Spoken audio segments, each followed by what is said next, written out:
Hi, I'm Paul. For this video, I'm going to talk a little bit about uh, the way that my videos have been moving lately. I don't know whether you've noticed, but I've been moving away from spirituality and non-duality and all that sort of stuff. Why? Because it stinks. Well, yeah, it stinks. I'm not condemning it. I mean, some of the ideas are great. I can't disagree with them, but the problem is their ideas. Now, this doesn't mean they're not real or true, but the problem is by having an idea and trying to teach somebody, it gives them an idea to focus on, which to me seems to shift the people away from the problem in the first place.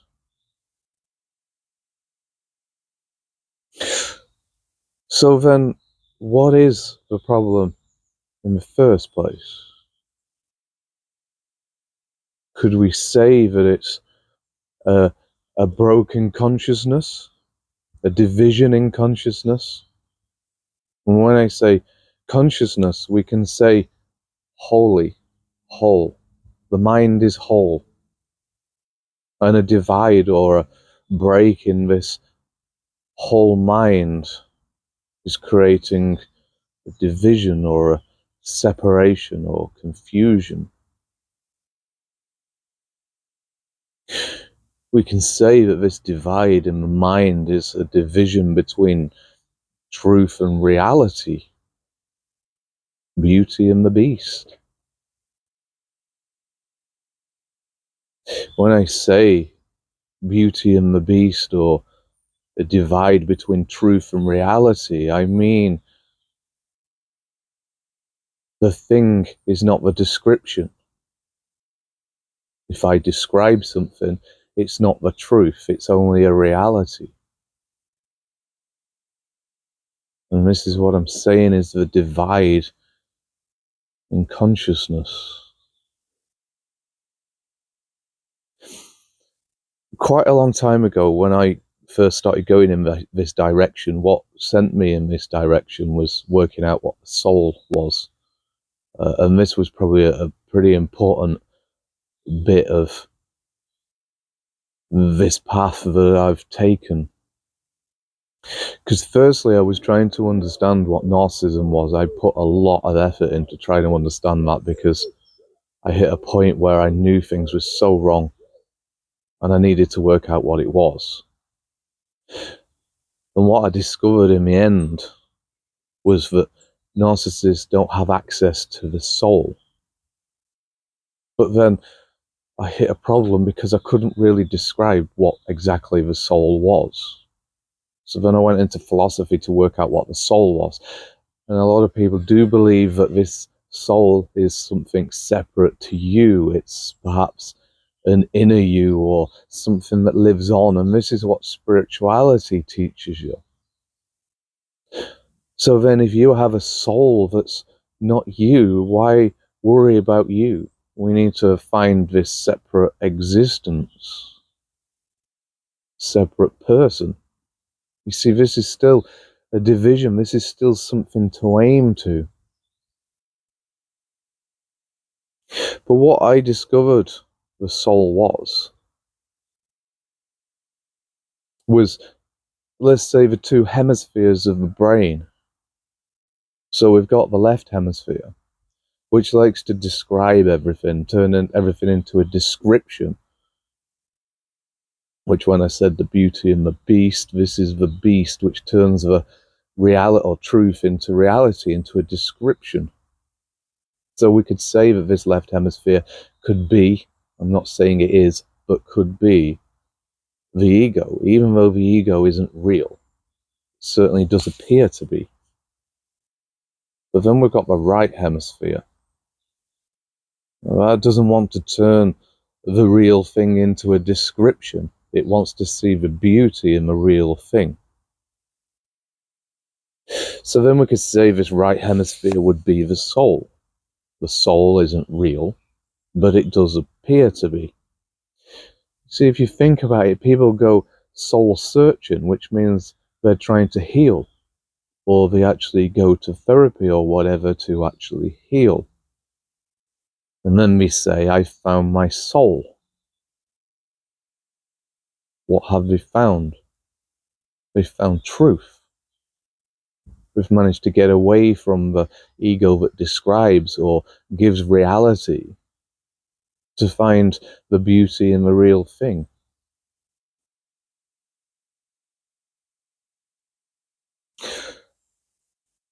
So this is what sent me off in this path. So if we say that the soul, which is the thing we're trying to look for, we can't say it's holy, because holy would be both the left and the right hemisphere working together. So we can say the soul is just the way that we view the present moment. And the left hemisphere likes to fragment. But you can see we've got this divide in our consciousness, which is the holy, the sacred, the complete. So we can say that the whole world is built on division. We divide countries, religions, people around us, jobs, in school. So everything is divided in the whole world. And we could say that this is what we want to try and fix.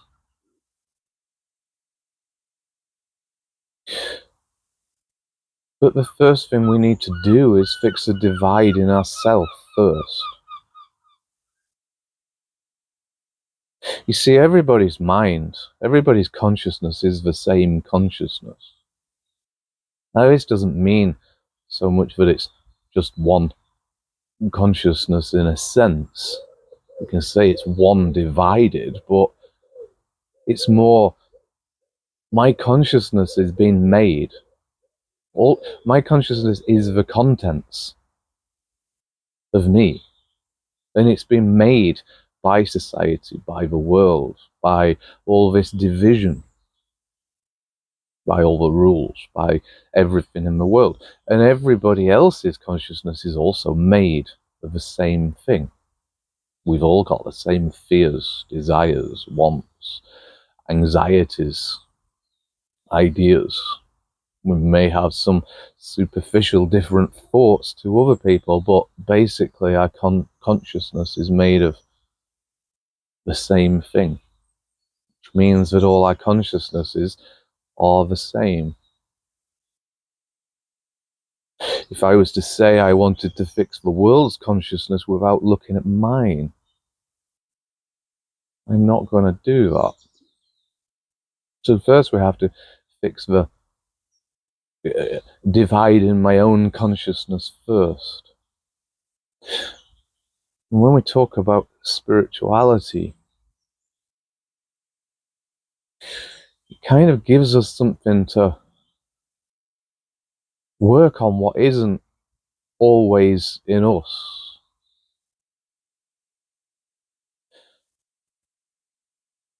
What was that? Can't remember what it's called now.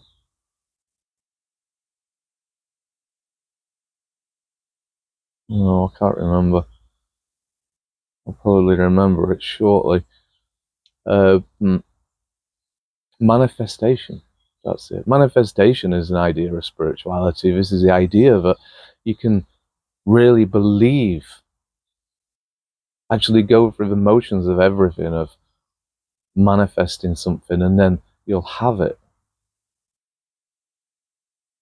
And I got trapped into this at one point. But the trouble is, that isn't really fixing my consciousness. It's not bringing my brain together. It's still me focusing outwards and trying to actually hope for something better, to be quite honest. But when you look at manifestation, we say that if you believe it, it's here. It's pretty confusing. I was out having a meal with a friend, and his daughter was there, and we brought up talking about Jesus turning water into wine. And I had said to the daughter, I think she's about 10, I had said, well, you can manifest anything you want. All you have to do is really believe.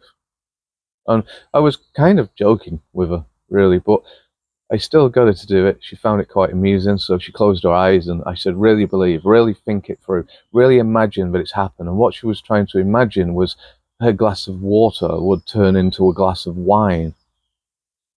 I had a glass of wine and she had a glass of water, so I swapped them. And then when she opened up her eyes, there was a glass of wine. She manifested it. Now you can say, well, she didn't exactly manifest it because you put it there. Well, what did you expect to happen? God to magically give a glass of wine? This kind of reminds me of a story. There was a man on a boat and his boat was sinking. And a ship comes along and says, I can see you sinking. Why don't you jump on board and we'll rescue you? And he says, no, it's okay. God will save me. And then another boat comes along and once again, jump on board. No, God will save me. And another boat, jump on board. No, God will save me. And then he drowned. And when he was up in the heavens speaking to God, he said, why didn't you save me? And God said, I tried. I sent you 3 boats, but you refused. So like I say, with spirituality, I think it just gives us ideas to grab onto, which would be hope. Hope is a horrible word because it suggests in time, not now. Which is quite important because if the problem is that the divide in my mind, then how can I solve this in time?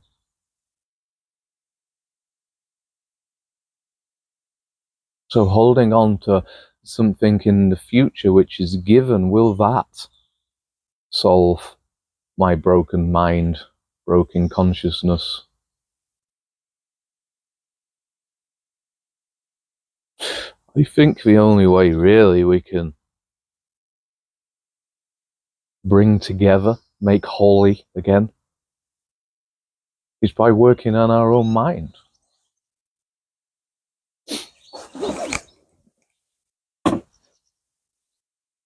So once we've worked on our own mind, we're going to manifest in other people anyway, just by your behaviors.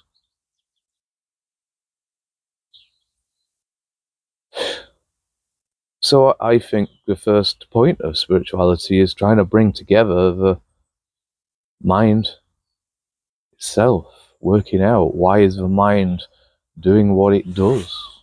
Who is the mind? I think we really need to dig deep into that. Another problem with spirituality is people can say, well, do we reincarnate in the afterlife when I pass away? Once again, this is in time. This is not going to change anything. See, why worry about whether I'm going to reincarnate in another life after this life? If I said, yes, guaranteed that's going to happen, then you're not even going to worry about the now.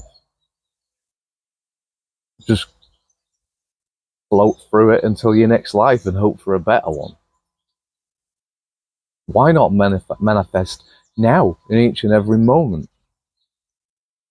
Be anew. Bring anew to every moment, not live from memories. As somebody pointed out, we do need memories, that's for sure. But we don't have to live on these memories. Like he said, the two hemispheres, one is trying to describe the thing itself and turn it into a description. This is memory. So we see the real thing and then try to describe it.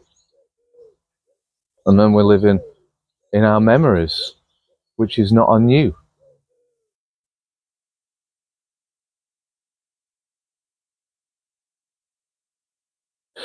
So these memories, perhaps some memories pop up which we don't like. And then we have to divide our brains. Try to get rid of it, store it away where the unconscious is. Breaking things apart, dividing. See, these are still memories. We could look into these memories and then we could start to try to analyze them and rework them. But then this is just creating new memories. This is distorting what is. I remember I heard a while ago that there was some psychologist, professor, doctor or something that said the people who think they're the most self-aware are actually not self-aware at all. And this is the reason, because when we start to try and analyze our memories, then we just start to change them and try to rewrite them and make them a little bit better and easier to handle. So therefore, we're just making different memories of the original memory.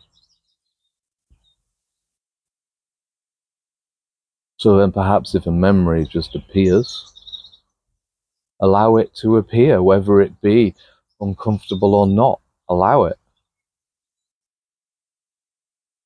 If we just allow these things to happen, we don't create a division.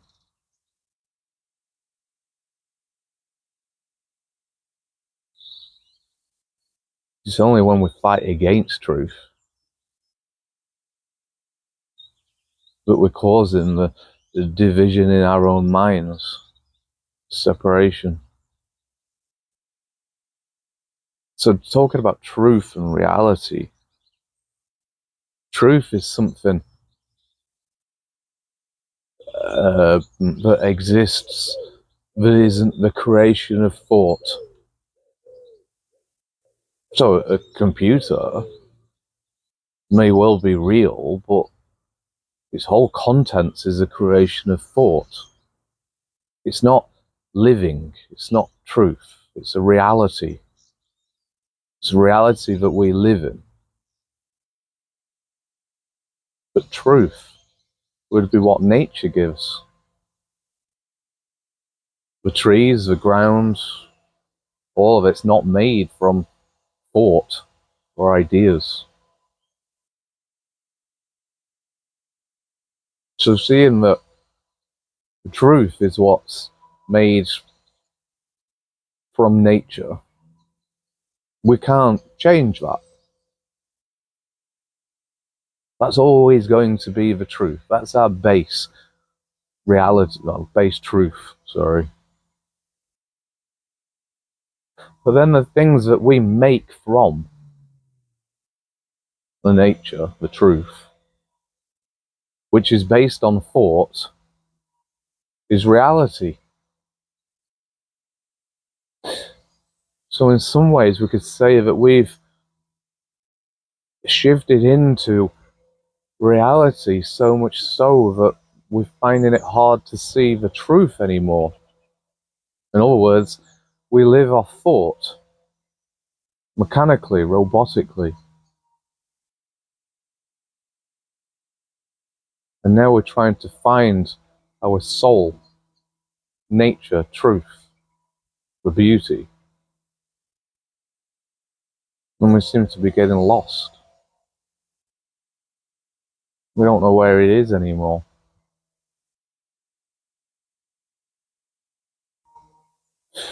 Anyway, I think that's all I've got to say. Thanks so much for listening.